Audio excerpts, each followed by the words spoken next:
আজকে ২টি রান্না শেয়ার করতে যাচ্ছি, পোলাও এবং হচ্ছে রোস্ট।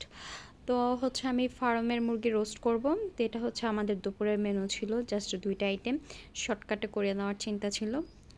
এখন আমি এখানে পোলাও আর হচ্ছে রোস্ট রান্না করতে কিন্তু একদমই হাতে বেশি টাইম লাগে না, জাস্ট হচ্ছে ৪৫ মিনিট হাতে সময় নিয়ে সবগুলো করে ফেলা যায়। তো এখন আমি ফার্স্টে হচ্ছে পেঁয়াজের বেরেস্তা করে নিব। তো ১ কাপ পরিমাণ পেঁয়াজ নিয়েছি, যেহেতু এটা রোস্টও লাগবে এবং হচ্ছে পোলাও লাগবে, তার জন্য ১ কাপ পরিমাণ পেঁয়াজ আমি প্রথমে ফার্স্টে বেরেস্তা করে এটা উঠিয়ে রাখবো সুন্দর করে। দেন হচ্ছে আমি এখানে ফার্মের যে মুরগিটা নিয়েছিলাম যত পিস, সেটাকে আমি জাস্ট শুধু লবণ দিয়ে সুন্দর করে আলতো হাতে মেখে এটাকে এক সাইডে রেখে দিয়েছি এবং হচ্ছে পেঁয়াজের বেরেস্তাটা একদম হয়ে এসেছে। এখন এটাকে আমি উঠিয়ে ফেলবো। এই মুহূর্তে উঠিয়ে ফেললে এটার কালারটা আর একটু গাঢ় হয়ে যায়। এখন হচ্ছে সে একই তেলে আমি হচ্ছে মুরগিগুলো একটু হালকা করে ফ্রাই করে নিব। এখানে ডিপ ফ্রাই করব না, জাস্ট হালকা করে ফ্রাই করে নিব, তাহলে রোস্টটা খেতে ভালো লাগে। আমি যেভাবে রোস্টটা রান্না করি বেসিক্যালি সেভাবেই শেয়ার করতেছি। দেন হচ্ছে এখন আমি রোস্টের জন্য আবার হালকা একটু পেঁয়াজ ভেজে নিচ্ছি। এখানে কেউ চাইলে পেঁয়াজ বাটাটাও ইউজ করতে পারেন। দেন হচ্ছে এখানে আমার হাতে করা জিরা, এলাচ, দারচিনি আর হচ্ছে তেজপাতাটা বাটা ছাড়া আর ৩টা বেটে দেন হচ্ছে আমি ইউজ করছি এবং হচ্ছে আদা রসুন পেস্ট দিয়ে সুন্দর করে মেখে নিচ্ছি। এই মুহূর্তে আমি এখানে হচ্ছে রোস্ট মশলাটাও ইউজ করে ফেলবো। তো আগে হচ্ছে আমি জিরাটা ভালো মতো একটু কষিয়ে নিচ্ছি।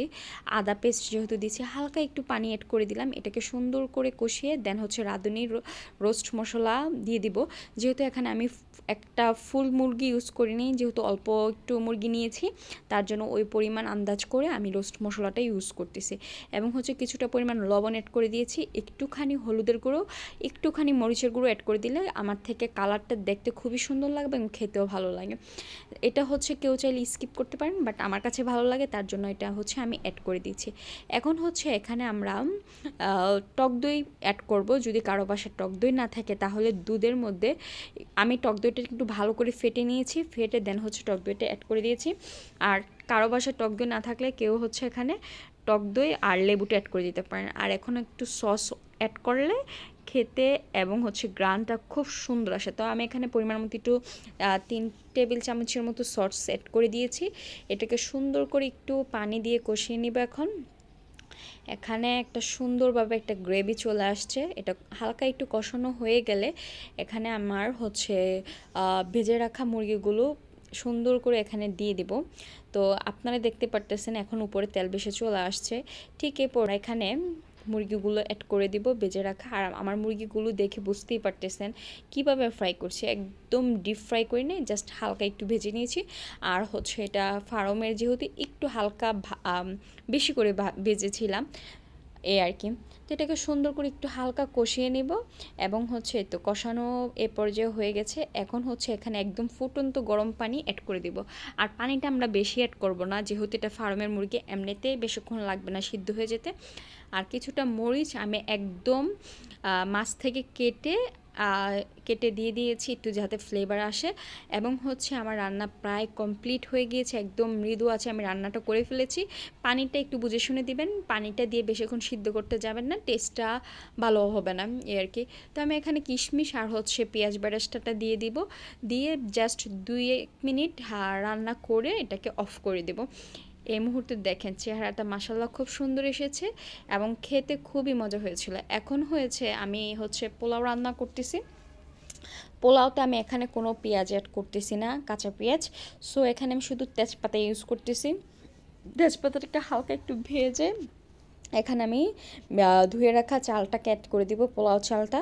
তো আপনি যতটুকু চাল নেবেন তার দ্বিগুণ হচ্ছে যদি পানি অ্যাড করেন, গরম পানি, তাহলে আপনার একটা পারফেক্ট জর্জরে পোলাও হবে। সো এই টিপসটা আপনারা ফলো করতে পারেন। আমার পোলাও সবসময় একদম সুন্দর ঝরঝরে হয়, আপনারা দেখতেই পারবেন খুব সুন্দরভাবে স্মুথলি হয়, মানে কোনো দানা দানা ভাব থাকে না। তো এখানে আমি হচ্ছে লবণটা অ্যাড করে দিচ্ছি। আর কোনো মশলা আমি এখানে দিব না, জাস্ট হচ্ছে তেজপাতা, লবণ আর হচ্ছে পোলাও চালটাকে তেলের মধ্যে একটুখানি ফ্রাই করে নেব। যখন বুঝে যাব এটা হালকা একটু ভাজা হয়ে গিয়েছে, ঠিক সেই মুহূর্তে এখানে হচ্ছে আমি আমার ওই তো ফুটন্ত গরম পানি থেকে আমার প্রয়োজন মোতাবেক, মানে হচ্ছে যতটুকু আমি চাল নিয়েছি ঠিক তার দ্বিগুণ এখানে আমি পানি অ্যাড করে দেবো সুন্দর করে। তো চালটাকে আমি সুন্দর করে ভেজে নিচ্ছি। এখন হচ্ছে আমি এখানে পানি ইউজ করতেছি, একদম ফুটন্ত গরম পানি, দেখতেই পারতেছেন। তো পানিটা ইউজ করার পরে আমরা এটাকে বলক এনে, একদম ফুটন্ত বলক এনে একদম মৃদু আছে এটাকে অনেকক্ষণ বসিয়ে বসিয়ে দুই একবার লাড়াচাড়া করে দিব। অ্যান্ড হচ্ছে কাঁচামরিচটা অ্যাড করে দিয়েছিলাম। তো এর ভিতর হচ্ছে পোলাওটা আমার একদম কমপ্লিট হয়ে গেছে। এখন পেঁয়াজ বেরেস্তাটা উপরে কিছুক্ষণ দিয়ে রাখবো, দিয়ে এটাকে ঢেকে আবার 10-15 মিনিট রেখে দিব অফ করে। দেন হচ্ছে পরে আবার উল্টিয়ে পাল্টিয়ে নিলে একদম পুরোটা পারফেক্ট হয়ে যায়। এই হচ্ছিল আমার রোস্টের চেহারাটা। মাশাল্লাহ খুবই সুন্দর হয়েছে দেখতে, খেতেও খুব মজা হয়েছিল। আর যে কিশমিশটা আমি দিয়েছি ওই কিশমিশটা দিয়ে ভাত মেখে খেতে খুবই ভালো লাগে। কার কার ভালো লাগে অবশ্যই আমাকে জানাবেন। আর ভালো লাগলে অবশ্যই লাইক কমেন্ট শেয়ার করবেন। সবাই ফলো দিয়ে পাশে থাকবেন। সবাই ভালো থাকবেন। আল্লাহ হাফেজ।